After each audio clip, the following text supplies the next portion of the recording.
Pernahkah kamu bertanya-tanya bagaimana asal-usul Sungai Musi yang megah membelah kota Palembang? Ternyata, di balik keindahannya tersimpan sebuah legenda yang luar biasa tentang cinta, pengkhianatan, dan sebuah janji yang dilanggar. Mari kita selami kisahnya bersama-sama. Jauh di masa lalu, di tanah yang kini kita kenal sebagai Palembang, berdiri sebuah bukit suci bernama Bukit Sikuntang. Bukit ini bukan bukit biasa. Ia dipercaya sebagai tempat bersemayamnya para dewa dan juga leluhur dari raja-raja besar kerajaan Sriwijaya. Di kaki bukit inilah hiduplah seorang pemuda sederhana yang sangat rajin bernama Si Bungsu. Setiap hari, Si Bungsu naik ke Bukit Siguntang untuk mencari kayu bakar dan hasil hutan lainnya. Ia dikenal sebagai sosok yang jujur dan pekerja keras. Suatu hari yang cerah,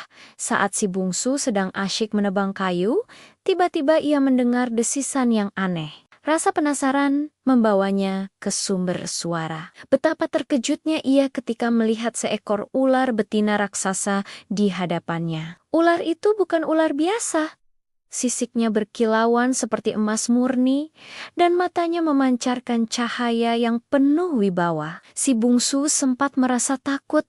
Namun ia melihat tidak ada niat jahat dari ular tersebut. Belum hilang rasa terkejutnya, keajaiban pun terjadi. Perlahan, tubuh ular raksasa itu diselimuti cahaya terang, dan dalam sekejap mata, ia berubah wujud menjadi seorang wanita yang sangat cantik dan anggun. Pakaiannya indah, dan perhiasannya berkilauan memancarkan aura seorang putri kerajaan. Si Bungsu hanya bisa terdiam, terpana oleh kecantikan wanita di hadapannya. Wanita jelita itu tersenyum lembut kepada Si Bungsu. Ia kemudian memperkenalkan dirinya. Ternyata ia adalah Putri Ratu Ular, penjaga Bukit Siguntang yang agung. Tugasnya adalah menjaga kesuburan tanah dan kelimpahan air di seluruh wilayah itu. Ratu Ular telah lama memperhatikan Si Bungsu dari kejauhan. Ia terpesona oleh ketulusan hati, kejujuran, dan kerajinan pemuda itu. Sifat-sifat Si Bungsu yang mulia membuat sang ratu jatuh hati padanya. Dengan suara yang lembut, Ratu Ular pun mengungkapkan perasaannya. Ia ingin menjadikan Si Bungsu sebagai suaminya.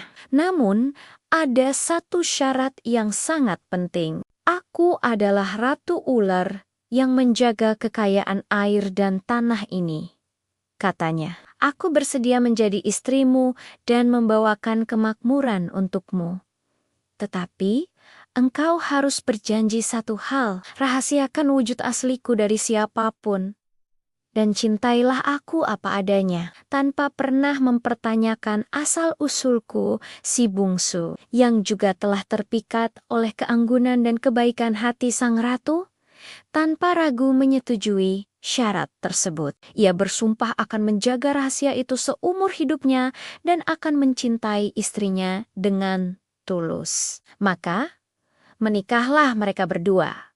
Kehidupan Si Bungsu pun berubah total. Seperti janjinya, Ratu Ular memberikan kesuburan luar biasa pada setiap petak tanah yang digarap oleh Si Bungsu. Panennya selalu melimpah ruah, hewan ternaknya berkembang biak dengan pesat, dan dalam waktu singkat, Si Bungsu menjadi orang yang sangat kaya dan makmur. Kabar tentang kemakmuran Si Bungsu yang datang tiba-tiba menyebar dengan cepat ke seluruh penjuru negeri. Banyak orang yang kagum.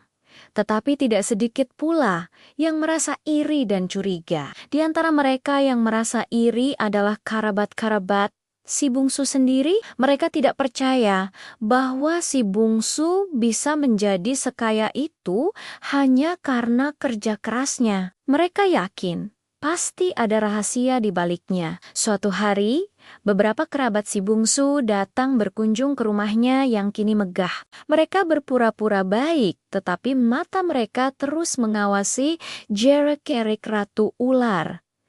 Mereka merasa ada yang aneh. dengan istri si bungsu. Terkadang mereka melihat sang ratu memiliki kebiasaan-kebiasaan yang tidak biasa, yang mengingatkan mereka pada seekor ular. Rasa penasaran dan iri membuat mereka semakin gencar mencari tahu.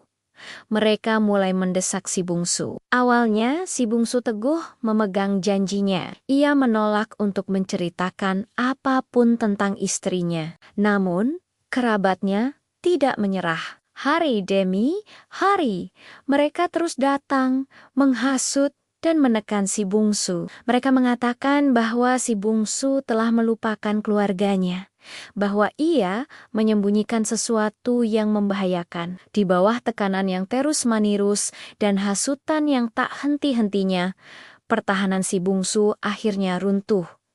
Ia merasa lelah dan terpojok. Dalam keadaan kalut, ia lupa pada sumpahnya. Dengan suara pelan, ia akhirnya membocorkan rahasia terbesar dalam hidupnya. Ia menceritakan bahwa istrinya yang cantik jelita itu sesungguhnya adalah jelmaan dari seekor ular raksasa. Tanpa mereka sadari, Ratu Ular mendengar semua percakapan itu dari dalam kamarnya. Hatinya hancur berkeping-keping. Janji suci yang pernah diucapkan suaminya dengan tulus, kini telah dilanggar. Cinta yang ia berikan dengan segenap hati, ternyata dibalas dengan sebuah pengkhianatan. Kemarahan dan kesedihan yang mendalam menguasai dirinya. Ia merasa dikhianati bukan hanya oleh suaminya, tetapi juga oleh keserakahan manusia. Dengan hati yang terluka, Ratu Ular keluar dari kamarnya. Matanya yang tadi memancarkan cinta, kini berkilat penuh amarah dan kekecewaan. Ia menatap si bungsu dan kerabatnya dengan pandangan dingin. Ia pun mengutuk mereka semua atas pelanggaran janji dan sifat serakah yang mereka tunjukkan. Setelah mengucapkan kutukannya, Ratu Ular kembali ke wujud aslinya. Tubuhnya kembali menjadi ular raksasa yang sisiknya berkilauan, namun kini tampak mengerikan karena amarahnya. Dengan gerakan yang dahsyat, Ratu Ular merayap pergi dari rumah itu. Ia bergerak menuju ke dataran yang lebih rendah, meninggalkan bukit suci tempatnya bersemayam. Tubuhnya yang raksasa dan kuat menggores tanah dengan dalam, menciptakan sebuah alur yang sangat panjang dan berkelok-kelok. Saat Ratu Ular merayap menjauh, sebuah keajaiban lain terjadi. Air dari mata air suci yang ada di Bukit Siguntang tiba-tiba memancar dengan deras. Air itu seolah mengejar kepergian sang ratu, mengalir mengikuti alur raksasa yang telah dibuat oleh tubuhnya. Aliran air itu terus membesar, semakin lama semakin deras, hingga akhirnya membentuk sebuah sungai yang sangat besar dan panjang. Sungai itulah yang membelah wilayah tersebut menjadi dua bagian. Masyarakat percaya aliran air deras itu adalah jelmaan dari air mata Ratu Ular yang tak henti-hentinya mengalir karena kesedihan dan pengkhianatan. Sungai yang terbentuk itu kemudian dikenal dengan nama Sungai Musi.